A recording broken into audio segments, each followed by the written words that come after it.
Hello everyone. From today onwards, we are going to study a new topic, molecular basis of inheritance. The topic is given the same title in State Board textbook and NCERT textbook. बहुत important topic है, chapter number 6 in your NCERT, chapter number 5 in your State Board. तो आपको दोनों field वालों को, board वालों को plus NEET वालों अपने एनसीईआरटी के हिसाब से दोनों के लिए कॉमन टॉपिक है. प्लस इसके बीट्स भी ऑलमोस्ट सेम टू सेम है, कोई भी मेजर डिफरेंस नहीं है. तो इसके लिए फिर आपको बिल्कुल मुश्किल भी नहीं जाएगा कि क्या है कैसा है, अलग अलग क्या है, डिफरेंशिएट करके बोलने की जरूरत भी नहीं रहेगी ज्यादा. दूसरी बात, ये चैप्टर फिर से कम 3 से 4 क्वेश्चंस अपने को नीट में आते हैं. इसके 3 to 4 क्वेश्चंस में कभी कभी 5 क्वेश्चंस भी आ सकते हैं ये चैप्टर में से. सो इतना इंपॉर्टेंट और छोटा और सिंपल चैप्टर है ये. इसमें के कंसेप्ट वगैरह एक बार आपने मेरे साथ समझ लिए तो आपका पूरा चैप्टर बहुत अच्छे से हो जाएगा, आई गारंटी. तो अपने नीट के लिए तो बहुत इंपॉर्टेंट है ही, प्लस बोर्ड में लॉन्ग आंसर के लिए चैप्टर बहुत इंपॉर्टेंट है. यहां से लॉन्ग आंसर प्लस 3 मार्क्स के क्वेश्चन, 3 और 4 मार्क्स के क्वेश्चन ज्यादातर पूछे जाते, ऐसा ये टॉपिक है. Okay, molecular basis of inheritance. Previous section में अपन ने देखे थे principles of inheritance and variations, मतलब इनहेरिटेंस और वेरिएशन कैसे होता, अगली जनरेशन में कैरेक्टर्स कैसे जाते. तो मेंडल ने जो बातें किया था, मेंडल ने ढूंढा कि फैक्टर नाम की कोई चीज रहती, वो फैक्टर अगली जनरेशन में जाते कैरेक्टर्स लेकर. उसके बाद पता चला फैक्टर्स कुछ और नहीं है, फैक्टर्स क्रोमोसोम्स पे प्रेजेंट रहते हैं, वो क्रोमोसोम्स पे डीएनए रहता. So DNA is your genetic material which becomes genes and that genes will help in carrying that characters to next generation. मतलब मेंडल से अपन ने सिर्फ इतना देखे कि कहीं ना कुछ ऐसी चीज है अपने पास which is able to carry the characters to next generation. Okay, but वो चीज क्या थी, कैसे थी, उसकी मॉलिक्यूलर लेवल पे स्टडी करने का अपने को in this chapter, molecular basis of inheritance. Chapter का नाम क्या है? Molecular basis of what? Of inheritance. अपन ने यहाँ पे प्रिंसिपल्स ऑफ इनहेरिटेंस देखे थे, मतलब किन चीजों के थ्रू इनहेरिटेंस होता, कैसे होता, गैमेट्स में से कैसे जाते, क्रॉसेस कैसे होते, और फिर पॉसिबिलिटी क्या, वो प्रिंसिपल्स थे, उसकी वर्किंग बता रहा है. लेकिन वो जो चीजें है which is responsible for inheritance, that is your DNA. So उसका डीएनए का मॉलिक्यूलर लेवल पे अपन वर्किंग देखने वाले, मॉलिक्यूलर लेवल पे उसका स्ट्रक्चर देखने वाले, उसके फंक्शन देखने वाले, उसकी कॉपी, उसका रिप्लिकेशन, उससे बनने वाले आरएनए, प्रोटीन, ये सब वो काम कैसे करता. सो ये सब मॉलिक्यूलर लेवल पे जाके स्टडी करने का अपने को चैप्टर में. ये चैप्टर अगर आपको समझ गया तो आपने समझने का, अपने सिलेबस का बहुत बड़ा पड़ाव पार कर लिया, क्योंकि ये चैप्टर अपने आप में कंसेप्ट का बहुत बड़ा भंडार है. जिसको ये चैप्टर में कि कोई भी डिफिकल्टी रही तो आपको मुझे पूछते रहने का, प्लस उसके लिए आपको एडिशनल रेफरेंस बोल के यूट्यूब वगैरह का सहारा लेना पड़ेगा. कुछ वीडियोस वहां से एनिमेटेड वीडियोस वगैरह आपको देखना पड़ेगा. मुझे मांग लेने का, मैं लिंक दे दूंगा आपने वो आसान वाले, तो आपको वो भी वीडियोस से पूरे क्लियर हो जाएंगे कंसेप्ट्स. ओके, प्लस मैं कहीं पे अगर इंपॉर्टेंट कंसेप्ट रही तो at the end of video कुछ शॉर्ट एनिमेशन वगैरह, कुछ शॉर्ट वीडियोस वगैरह ज्वाइन करके डाल ही दूंगा. आपको वो देख लिए तो भी आपका बहुत सा हिस्सा यहीं पे कवर हो जाएगा. ओके, एनसीईआरटी में चैप्टर दिया है, स्टेट बोर्ड में सेम चैप्टर है, बस बीट्स आगे पीछे हो सकते, अलग कोई बात नहीं है इसमें. हाँ, आगे पीछे बीट्स रहे तो मैं उनको मेरे हिसाब से पढ़ाऊंगा, लेकिन पूरा चैप्टर कवर होगा इसकी गारंटी. ओके, सो शुभारंभ करते नए चैप्टर का, अपना chapter molecular basis of inheritance. तो जैसे कि मैं बात की अपने को डीएनए से पूरा मॉलिक्यूलर लेवल पे जाके स्टडी करने का है. This is the part of molecular biology, study of molecules and that too study of nucleic acids mainly here. So it is molecular basis of inheritance. इसमें सबसे पहला बीट अपना डिस्कवरी ऑफ डीएनए से शुरू करेंगे अपन. Discovery of DNA. So discovery of DNA का credit जाता तुम्हारे फ्रेडरिक मिशर से. फ्रेडरिक मिशर, रट्टा मार लो, फ्रेडरिक मिशर ये बंदे का नाम. 1869.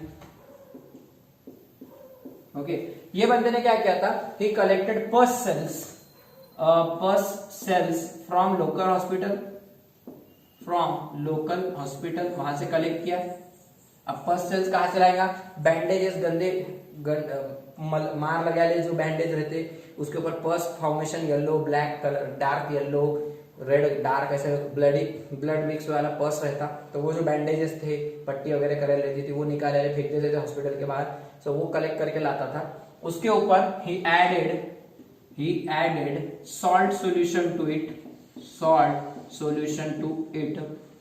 सॉल्ट सोल्यूशन ऐड करने से वो सेल्स पूरे ओपन हो जाते थे उसके अंदर के, मेनली उसके अंदर के WBCs को वो स्टडी कर रहा था, क्योंकि पस फॉर्मेशन की जो प्रोसेस रहती, मार लगने के बाद वहां पे पस फॉर्मिंग बैक्टीरिया अटैक करते, तो उनसे लड़ते लड़ते जो WBCs मर जाते, वो WBCs पस सेल्स बोल के अपना काम करते, पस बन जाते वहां पे, और वो बड़े बड़े मैक्रोफेजेस वगैरह वहां पे पस फॉर्मेशन कर देते, तो उनमें मेनली WBCs थे।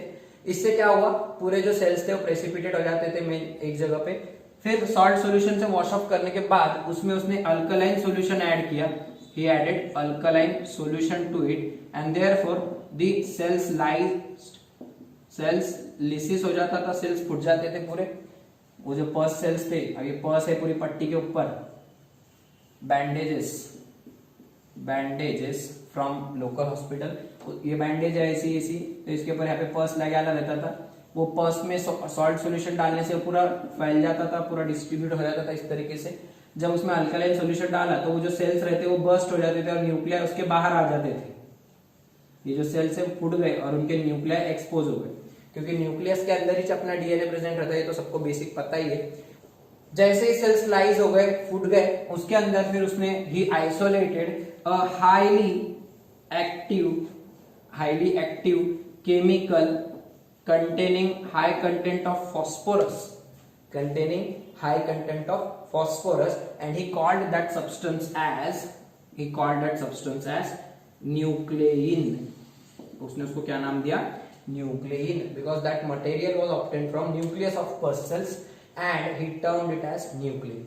Nuclein is rich in phosphorus, सो उसने वो केमिकल की स्टडी किया, उसको इतना ही पता चला, डीएनए आरएनए अभी भी पता नहीं चला, उसने जो ऑब्टेन किया था, actually that nucleon was the mixture of nucleic acids and proteins, उसमें दोनों चीजें थी, न्यूक्लिक एसिड्स भी थे और प्रोटीन्स भी थे, तो उसने उसको न्यूक्लियन बोल दिया। लेकिन अभी उसको पता नहीं था ये डीएनए आरएनए है, अभी तो शुरुआती दौर है, 1800 के साल शुरू है, तो इतने अर्ली पीरियड में डीएनए के बारे में ज्यादा पता नहीं था। ये वही टाइम है जब अपना मेंडल उधर एक्सपेरिमेंट परफॉर्म करके चुप बैठ गया था, 1856 से 1863 तक, उसने 62 तक एक्सपेरिमेंट्स परफॉर्म किए मेंडल ने, और उसके बाद उसने उसका वर्क लिखना शुरू कर दिया, और वही टाइम पे डार्विन घूमने को निकला था तुम्हारा, तब ये बंदे ने पस सेल्स में से डीएनए, मतलब वो टाइम कितना इंपॉर्टेंट थे, वो 10-20 साल, इमेजिन करो, वही टाइम पे तुम्हारे मेजर डिस्कवरीज ऑफ वर्ल्ड हुआ है। तो ये काम उसने किया, पस सेल्स से उसने सिंपली सॉल्ट सोल्यूशन और अल्कलाइन सोल्यूशन ऐड करके, सॉल्ट सोल्यूशन से पहले वॉश ऑफ कर दिया और सेल्स स्पेशली कलेक्ट कर लिया, बाद में अल्कलाइन सॉल्यूशन डाल के उनको फोड़ दिया सेल्स को, और उसमें से न्यूक्लियन नाम का केमिकल आइसोलेट किया। So this is the main point, it was a breakthrough from where the discovery of nucleus, discovery of chemicals present in the nucleus was started. इसके बाद पता चला और रिसर्चेस हुई 1900 के टाइम पे, उसके बाद बढ़ते गया टाइम, आगे बढ़ते गया, सेटन और बोवेरी आए, उन दोनों ने बोले क्रोमोसोम नाम की कोई तो भी चीज रहती, मॉर्गन आया, मॉर्गन ने क्रोमोसोमल थ्योरी को सपोर्ट किया, तो इसके बाद फिर पता चलता गया जीन्स नाम की कोई चीज रहती, फिर तब कहीं जाके आगे जाके पता चलने लगा, yes there is something present in nucleus which is responsible for inheritance of character to next generation. ठीक है, सो आफ्टर दिस डिस्कवरी सवाल उठा कि वेदर द न्यूक्लिक एसिड्स और वेदर द प्रोटीन्स, इन दोनों में से कौन है जो न्यूक्लिक, जो अपना जेनेटिक मटेरियल का काम करता। अब आपको तो पता है कि DNA is our genetic material, लेकिन जब शुरुआती दौर में जब लोगों को पता ही नहीं था ऐसा कुछ रहता बोल के, तो तब लोग सोच रहे थे कि ये न्यूक्लियस में मिलने वाले कोई स्पेशल प्रोटीन्स होंगे जो इनहेरिटेंस करते, या फिर ये न्यूक्लिक एसिड्स है जो ये इनहेरिटेंस करते। तो ये बात अभी भी कंफर्म नहीं हुई थी। इसको कंफर्म करने के लिए अलग अलग लोगों ने अलग अलग एक्सपेरिमेंट्स परफॉर्म किए, जिसमें अपने को 3 एक्सपेरिमेंट्स देखने के, Griffith's experiment, Avery MacLeod McCarty experiment और Hershey and Chase experiment. 3 experiment सबसे इंपॉर्टेंट है, जो क्या प्रूव करते हैं, उनका एम क्या था, वो सब चीजें अपन 1 बाय 1 देखते हैं। Okay, let's see the first experiment, Griffith's experiment. Okay, now what is this experiment, part of experiments. अब ये चैप्टर में 3 एक्सपेरिमेंट्स बहुत इंपॉर्टेंट है। स्टेट बोर्ड में तो right a note on Griffiths experiment बोलकर 3 मार्क के लिए क्वेश्चन कई बार आया वाला है। एनसीईआरटी के हिसाब से नीट में और एम्स में भी देखें तो ये एक्सपेरिमेंट्स के अंदर जो स्टेप्स परफॉर्म हुए थे, वो स्टेप्स पे से क्या कंक्लूजन निकला, क्या ऑब्जर्वेशन था, रिजल्ट क्या था, व्हाट वाज द एम, ऐसे बहुत सारे क्वेश्चन ऐसे फ्रेम होते हैं। तो एक एक एक्सपेरिमेंट 1 बाय 1 में पूरा डिटेल में बता रहा, अच्छे से समझ के लो। कोई भी एक्सपेरिमेंट बहुत हार्ड वाले पार्ट में से नहीं है, सब सिंपल एक्सपेरिमेंट्स है। इवन एक एक्सपेरिमेंट समझ तो दूसरा उसका कॉपी है, थोड़ा सा आगे बढ़ा है, और तीसरा उसका ही कॉपी है, इतना ही याद रखो. What we are doing in these experiments, we are simply searching for genetic material. Search for genetic material. कि हम ये ढूंढने की कोशिश कर रहे हैं इन एक्सपेरिमेंट्स के थ्रू कि जेनेटिक मटेरियल क्या है. Okay, so the first search was it began with 1928. It began in 1928. It was by the performance was done by experiment was performed by Frederick Griffith. Okay, अब Frederick Griffith ने क्या experiment perform किया? तो सबसे पहले हर experiment के कुछ ना कुछ पॉइंट्स रहते, जैसे कि हर एक्सपेरिमेंट में कुछ तो भी एम रहेगा, उसके अंदर कुछ तो भी मटेरियल यूज वाला रहेगा, उसकी कोई प्रोसीजर रहेंगी, और अल्टीमेटली उसका कुछ तो भी ऑब्जर्वेशन, फिर रिजल्ट, और लास्ट में उसके ऊपर से कोई तो भी कंक्लूजन रहेगा. बराबर है क्या? हर एक्सपेरिमेंट में यही चीजें देखते हैं अपन, राइट. सो इस एक्सपेरिमेंट में भी कहीं ना कहीं एक एम होगा, कुछ तो भी सोच के साथ वो एक्सपेरिमेंट परफॉर्म कर रहा होगा. एम क्या रहता? What is the aim? Why that experiment is being performed? Why that person is doing that experiment? What is the use? Okay, then he will use certain material to do that experiment. Similarly, there will be a procedure to do that, method to do that experiment. He will do some steps in that experiment, and then he will keep it for a few days, few time, and he will observe it, and observation will be useful for concluding and obtaining the deriving the results. ये basic रहता है हर experiment का. Okay, तीनों experiments में अपने को ये देखने का है. आपको मैं अभी बोल देता, आप चार्ट बना के रख दो, रजिस्टर के 2 पेज ज्वाइंट पेज ले लो. ओके, कैसे चार्ट बनाने के 2 पेज है आपके रजिस्टर के, तो इधर ऐसे 3 कॉलम बना लो, 1 2 3. ये ज्वाइंट पेज को आधा आधा बनाओ. यहाँ पे हेडिंग दे दो ग्रिफिथ्स एक्सपेरिमेंट, बीच में हेडिंग दे दो एवेरी, AVERY, मैक्लियोड, मैकार्टीज एक्सपेरिमेंट, और तीसरे वाले को हेडिंग दे दो Hershey and Chase experiment, Hershey and chase, HERSHY, Hershey chase. Martha Hershey, Alfred chase, ऐसे 2 लोग थे. सो इन दोनों के एक्सपेरिमेंट. ओके, ये यहाँ पे दूसरे नंबर और यहाँ पे तीसरा नंबर. ठीक, आपके हिसाब से आप हॉरिजॉन्टल पेज लो या वर्टिकल पेज लो, मुझे कोई प्रॉब्लम नहीं, लेकिन ये बना के रख लो. फिर इधर नंबरिंग कर दो 1 2 3, और यहाँ पे लिखो एम, नंबर 1 एम. तो एम की एक लाइन रहेगी, 2 लाइन में एम बढ़ जाएगा सब, एक ही लाइन में दोनों तीनों का एम बढ़ेगा. नंबर 2 मटेरियल रहेगा, ठीक है. वैसे नंबर 3 उसका मेथड रहेंगे कुछ तो भी. फिर नंबर 4 में उसका मेथड के बाद ऑब्जर्वेशन रहेंगे. ओके, फिर रिजल्ट एंड कंक्लूजन का एक ही ले लो, रिजल्ट एंड कंक्लूजन, ये एक में भी ले ले तो चलता. ठीक है, तो ऐसा करके आपका पूरा ये 3 एक्सपेरिमेंट्स का अभी बना लो, तो आपको एक शॉर्टकट में अभी से तैयार हो जाएगा. स्टेट बोर्ड वालों ने तो फुल आंसर लिखने का ही चाहिए नोट्स में से, लेकिन बाकी लोगों के लिए मैं बोल रहा शॉर्टकट में ऐसा लिखेंगे तो आपको फाइनल रिवीजन के लिए ये चार्ट बहुत काम में आएगा. 3 एक्सपेरिमेंट एट अ टाइम आप फास्टली रिवाइज कर सकते.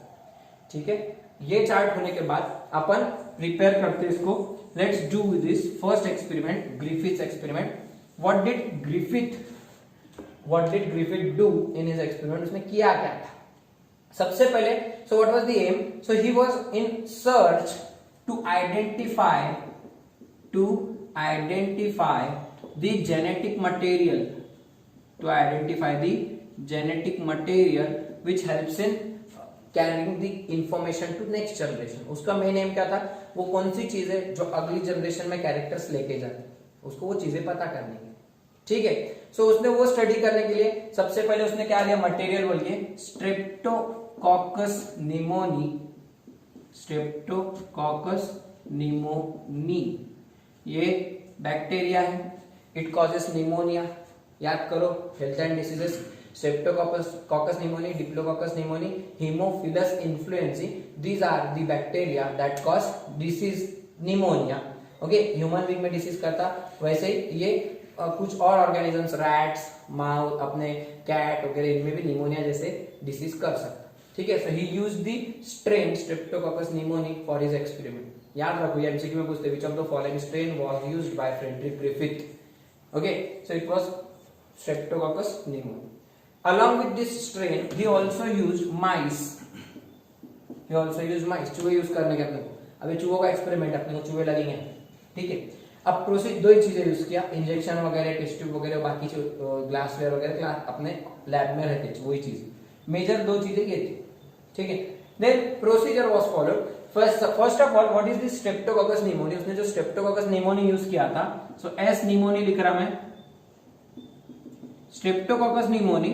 सो it has two strains, it has two strains, इसके दो प्रकार के बैक्टीरिया रहते हैं, टू स्ट्रेन्स, ये जो बैक्टीरिया रहते हैं इसके दो स्ट्रेन्स रहते हैं। कैसे दो स्ट्रेन्स रहते हैं, एक ये रहेगा, it is called R strain and another is called smooth strain, another is called smooth strain या फिर एस स्ट्रेन। ये रफ स्ट्रेन है, वो स्मूथ स्ट्रेन। अब ये क्या रहता, first of all Streptococcus pneumoniae is a bacterium, bacteria है मतलब उसका डीएनए डबल स्ट्रैंडेड सर्कुलर रहता, इसका भी डीएनए डबल स्ट्रैंडेड सर्कुलर रहेगा।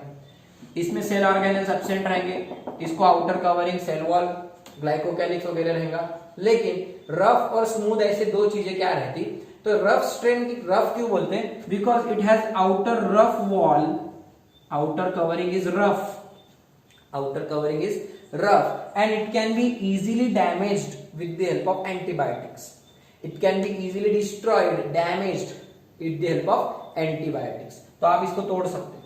जबकि with what is S strain, so S strain is having a smooth coat of capsule, a smooth coat of capsule made up of polysaccharides, इसको capsule रहेगा बाहर से, made up of polysaccharides, sugar से बने वाला, ठीक है, जिसकी वजह से it can not be easily killed with the help of antibiotics, it can not be easily killed with the help of antibiotics.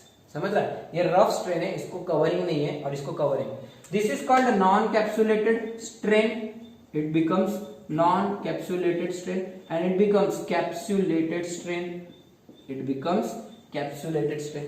Okay, this is the strain that can be killed easily, that can be killed easily and it cannot be killed, it cannot be killed due by antibiotics, cannot be killed। क्यों, उसके ऊपर capsule है ना, double coat हो गई, cover हो गया तो ज्यादा मजबूत रहता, जल्दी मरता नहीं।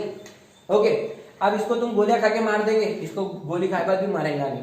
अगर ये मरेगा नहीं तो ये तुमको कौन सी बीमारी कर सकता, इट कैन कॉज निमोनिया, और ये मर जाएगा so it will not cause pneumonia. So इनमें से दोनों में से बीमार कौन कर सकता अपने को, S strain can cause disease, means it is pathogenic, it is pathogenic, also known as virulent strain, VIRULENT, virulent strain, and it is non pathogenic और non virulent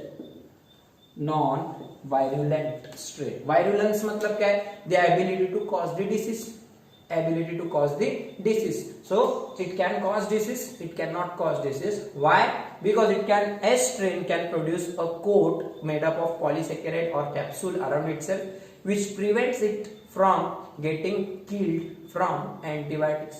But R strain is rough, it cannot produce that capsulated coat around itself and hence it gets easily killed by antibiotics and hence it cannot cause disease. दोनों strain समझ रहे हैं, उसने दोनों strain use करा, S strain and R strain. Okay, अब ये जो दोनों स्ट्रेन है, इन दोनों स्ट्रेन का उसने सॉल्यूशन बनाया। पहले तो उनको कल्चर करा, बैक्टीरिया को ग्रो करा, आर स्ट्रेन को ग्रो करा प्लेट में, आर एस स्ट्रेन को ग्रो करा, उनको फिर कुछ कॉलोनीज उठाया उनके एकदम पतले पतले से और उनके टेस्ट ट्यूब में डाल दिया, लिख के रख लो डिफरेंस के जैसा। और उसके बाद उसने क्या किया, उन कॉलोनीज को टेस्ट ट्यूब में लिया, ये एक टेस्ट ट्यूब, ये दूसरी टेस्ट ट्यूब, इसमें पानी डाल दिया पहले डिस्टिल वाटर, इसमें आर स्ट्रेन है और इसमें एस स्ट्रेन, ठीक है। अब आर स्ट्रेन और एस स्ट्रेन, एक बात रहेगी इसमें, आर स्ट्रेन क्या करता, R strain can not produce capsule around itself, whereas S strain can produce capsule around itself, S strain can produce capsule around itself। तो ये बन रही कैसा capsule, because there is a gene in this DNA, there is a gene in the DNA of estrel which can be used to synthesize that polysaccharide. एक gene रहता है उसके अंदर, वो जीन क्या करता है, अपना एक्सप्रेशन देता और उससे कुछ पॉलीसेकेराइड्स बनना शुरू हो जाते हैं और उसको कवरिंग आ जाती है। ओके, जैसे अपनी बॉडी में स्किन कलर के लिए एक जीन है, हेयर्स के लिए जीन है, अपने सब देखे, तो कैप्सूल बनाने वाला एक जीन इसमें रहता है। ये जीन आर स्ट्रेन में एब्सेंट रहता है, ये जीन आर स्ट्रेन में एब्सेंट। ये अंदर की बात बोल रहा मैं तुमको, ये बाद में काम आएगा तुमको थोड़ी देर के बाद रिजल्ट में, तो अभी याद रखो आर स्ट्रेन में ऐसा जीन नहीं है which can produce capsule. S strain consist of a gene that can produce capsule, hence it becomes smooth strain. Okay, so ये हो गया एक चीज। अब इनका सॉल्यूशन बना लिया उसने और सिंपली सॉल्यूशन के फिर इंजेक्शन भर लिया, 4 इंजेक्शन भर लेने के। ओके, अब ये बना लिए उधर से अलग से, अब सॉल्यूशन के इंजेक्शन बना लो 4। पहले इसमें क्या किया, फर्स्ट इंजेक्शन में उसने क्या किया, लीविंग आर स्ट्रेन लिया, लीविंग आर स्ट्रेन। दूसरे इंजेक्शन में क्या करने का, leaving S strain, leaving S strain. Okay, तीसरे इंजेक्शन में क्या करने का, heat killed S strain, heat killed S strain. और चौथे इंजेक्शन में heat killed S strain plus leaving R strain. अब क्या करे सर, ये क्या लिख रहे हैं, हमको समझ में नहीं आ रहा बता। अरे कुछ भी दिमाग मत लगाओ, ज्यादा सुन के चलो, बस स्टोरी है। अपने पास आर स्ट्रेन और एस स्ट्रेन है। ओके, निमोनिया करने वाले, निमोनिया किससे होगा इतना याद रखो, निमोनिया करने वाला एस है क्या, आर है, एस। आर से निमोनिया नहीं हो सकता क्योंकि आर वाले को रफ रहता, उसको कैप्सूल नहीं देती तो वो मर जाता, गोलियां खाए तो। अपनी बॉडी भी मार सकती है, एंटीबॉडी से मर जाता हो। ठीक है, तो R strain can not cause disease, S strain can cause disease. अब मैंने जो 2 टेस्ट ट्यूब भर के सॉल्यूशन बनाने वाला है, एक आर स्ट्रेन है और एक एस स्ट्रेन है। ठीक है, अगर आर स्ट्रेन को मैंने इंजेक्शन में भर के लिया, ये जो पानी है इसके अंदर बैक्टीरिया है, वो आर स्ट्रेन वाले स्ट्रेप्टोकोकस निमोनी, वो इंजेक्शन भर के लिया।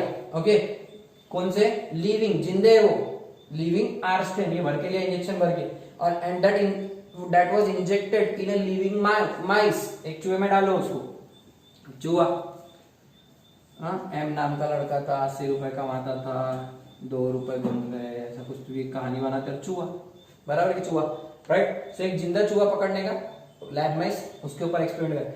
सो he injected, Griffith injected living R strain into a mice, lab mice. Okay, what will happen, mice, उसकी बॉडी में एंटीबॉडीज बनेंगी क्या नहीं बनेंगी। कौन सा स्ट्रेन है, आर स्ट्रेन। आर स्ट्रेन मर जाता, आर स्ट्रेन को अपन अपनी बॉडी में सर्वाइव नहीं कर सकता, चूहे में भी उसके एंटीबॉडीज बन जाती और वो उसको एंटीजन एंटीबॉडी रिएक्शन होकर इंटरेक्शन होकर वो आर स्ट्रेन मर जाएगा। तो चूहे को क्या होगा, चूहे को नो डिसीज, मतलब निमोनिया नहीं होगा इसको, मतलब माइस विल सर्वाइव, माइस, अरे बचेगा क्या, मर जाएगा चूहा, और सर्वाइव करेगा, जिंदा रह जाएगा चूहा। Okay, and therefore it will survive, it will not die. ठीक है, पहला वाला उसने देखा, चूहे को क्या करा, आर स्ट्रेन का इंजेक्शन दिया। आर स्ट्रेन से बीमार नहीं होता, चूहे को बीमारी नहीं होती, चूहा जिंदा रहता, उसको कुछ भी नहीं होता, निमोनिया के लक्षण नहीं दिखते, कुछ भी नहीं, नॉर्मल बिहेवियर। दूसरा चूहा निकाल दिया, वो चूहा उसको अलग रख दिया पिंजरे में। Take another mouse, okay, injected with living S strain, अब उसको जिंदा एस स्ट्रेन, अब दूसरा इंजेक्शन काय का भरने का, ये एस स्ट्रेन। सो वापस दूसरा चूहा, 1 2 3 4, क्या हो जाएगा बेचारे चूहे को, एस स्ट्रेन डालो उसके अंदर इंजेक्शन भर के, ये इंजेक्शन वापस से टिंग टीडिंग टीडिंग डिंग डिंग भरने का मस्त एस स्ट्रेन चूहे को इंजेक्ट कर दें। अब क्या हो जाएगा, एस स्ट्रेन खतरनाक है, पैथोजेनिक है, मैंने पहले कैरेक्टर्स दोनों के बता दिया तुमको। इट कैन कॉज डिसीज, वो अपनी बॉडी में जिंदा रह सकता क्योंकि उसको एंटीबॉडीज भी नहीं मार सकती जल्दी, सो वो अपना अटैक चालू करेगा, सीधा लंग्स पे जाएगा, उसका इन्फेक्शन होगा पूरा लोअर रेस्पिरेटरी ट्रैक्ट, चूहे को भी दम लगने लगेगा, लिटरली जैसा अपना निमोनिया रहता है वैसे ही उसके हाल रहेगा। और थोड़े टाइम के बाद उसने ये बात चूहे को वैसे रहने दिया, चूहे को निमोनिया आके चूहा मर जाएगा, मतलब डिसीज होती इधर, disease occurs and mice dies, it died, it survived, it died, चूहा मर गया। आर स्ट्रेन से नहीं मरता, एस स्ट्रेन से मर गया, चूहा मर गया। ठीक है, तीसरा एक्सपेरिमेंट, तीसरी स्टेज उसने डिजाइन करा। क्या करा उसने? लिया हीट किल्ड एस्ट्रेन। कैसे एस्ट्रेन? Heat killed. ये है एस्ट्रेन, बीमार कर सकते। इसका थोड़ा सा सॉल्यूशन साइड में लिया, इनको हीट करा पहले, ओके, बर्नर लगा के हीट करा। ठीक है, हीटिंग के बाद क्या होगा? एस्ट्रेन के जितने बैक्टीरिया थे हीटिंग से बॉइलिंग करा, उसको हीट करा, मर गए सब। ओके, अब ये मरे वालों का जो ये सॉल्यूशन है हीट किल्ड, इनका एक सॉल्यूशन बना के इंजेक्शन भरा, third injection, and that third injection was injected in another third माइस।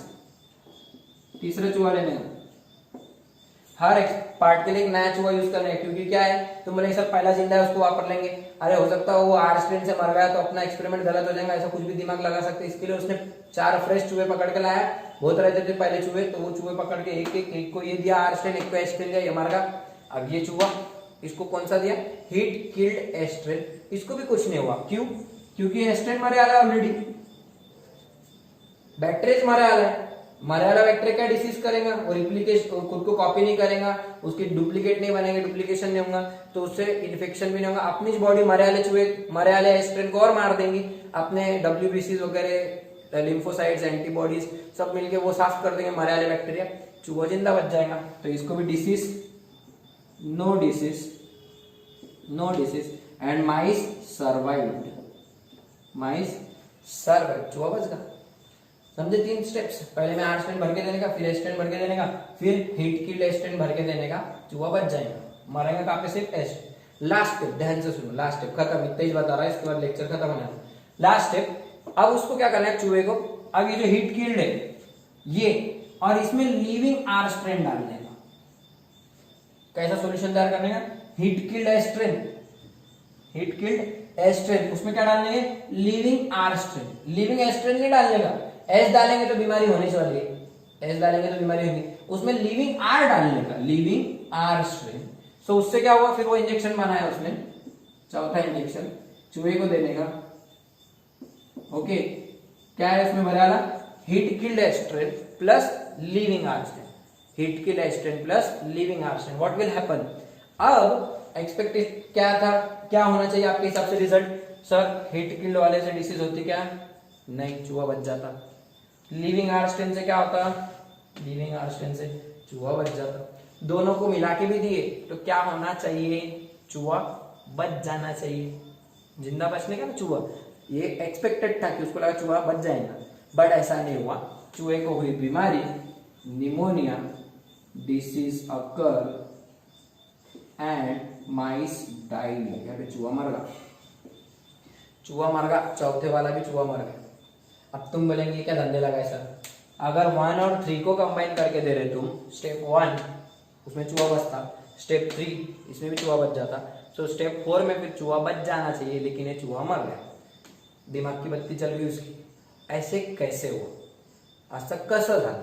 ऐसा क्यों हुआ? उसका दिमाग शुरू होगा और उसने सवाल के घेरे जो थे उसके पूरे दिमाग में घूम रहे थे, उसने उसमें से क्या भारी कंक्लूजन निकाला। देखो साइंटिस्ट लोग इसके लिए भारी रहते, तुम्हारे को साइंटिस्ट लोग पागल लगते, लेकिन ये एक्सपेरिमेंट डिजाइन करना ही अपने आप में एक बहुत बड़ी बात थी।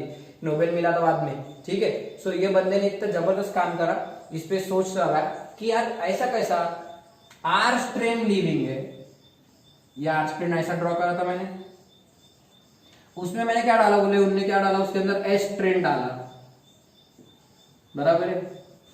ये आर है, ये एस है, इसमें जीन है लेकिन इसमें जीन नहीं है, बराबर। तो इनने कैसा बीमारी कर दिया, ये दोनों को अगर हीट कराना मर गया ये, तो इनने कैसा बीमारी कराई, ये मिक्सचर ने कैसा अपने को बीमार कर दिया चूहे को। तो कितना भारी उसने एक नया फेनोमेनन डिस्कवर करा, दिस इज कॉल्ड ट्रांसफॉर्मेशन। क्या होता देखो, what happened in fourth condition, यही आपको एमसीक्यू पूछते, when the mouse was injected with heat killed strain and living R strain, mouse was injected with heat killed strain and living R strain, it died due to, कैसे मारा चूहा, due to पूछ रहा। तो what happened during this mixture, preparation of this mixture, R strain have picked up something from S strain. R strain have picked up something from S strain and he called that something as transforming principle. He called that something as transforming principle. R strain ने S strain से ऐसा कुछ तो भी लिया होगा जिससे वो खुद ट्रांसफॉर्म हो गया होगा। ट्रांसफॉर्म होना मतलब चेंज हो जाना। कैसा चेंज होगा ना? R strain was converted into S strain. R strain was converted into S strain by taking something from R S strain. उसमें डेड एस स्ट्रेन में से कुछ तो भी ले लिया। अब तुमको सीधा सीधा बोलता क्या लिया था?